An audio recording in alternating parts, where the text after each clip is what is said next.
মমতা বন্দ্যোপাধ্যায় ক্ষমতায় থাকবেন না। থাকবেন না। এই বছর বিজেপি আসছে, সারা পশ্চিমবঙ্গে একটা নিস্তব্ধ পরিস্থিতি চলছে, ভয় ভয় একটা ভাব চলছে। এটার কারণ হলো রাহুর এবং শনির এফেক্ট। বর্তমানে শনি যে মীন রাশিতে আছে এবং রাহু কুম্ভ রাশিতে আছে, এই যে রাহুর দৃষ্টি শনির উপর এবং শনির দৃষ্টি যে আপনার কন্যা রাশির উপরে রয়েছে, তার মধ্যেই যেমন কন্যা রাশিতে যে গ্রহগুলো ছিল বর্তমানে সে সরে গিয়ে এখন তুলাতে এসছে, তুলা থেকে বৃশ্চিকে যাবে। এটা আমি গত 3 মাসের হিসাবে বলছি।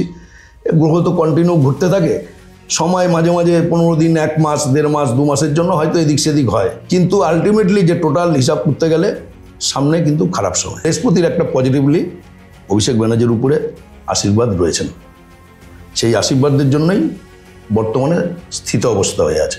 সামনে কিন্তু খুব একটা বেটার সময় নয়। এখন উনি পার করে যাবে কিছুদিনের জন্য, সামনে টাইম ভালো নয়। সামনে গ্রহগত অবস্থানের ক্ষেত্রে আমি যেটা বললাম, মঙ্গল ধনু থেকে মীন যে গোচরটা হবে, অর্থাৎ ধনু রাশিতে থাকার পরে তার ডিগ্রির উপর দৃষ্টি দেবে, মকর রাশিতে থাকবে কয়েকদিন তুঙ্গ অবস্থায়, 45 দিন, তারপরে কুম্ভ রাশিতে, তারপরে মীন রাশিতে। এই যে মঙ্গলের গোচরটা আপনার সামনে আরম্ভ হচ্ছে, টাইম কিন্তু খুব একটা বেটার নয়।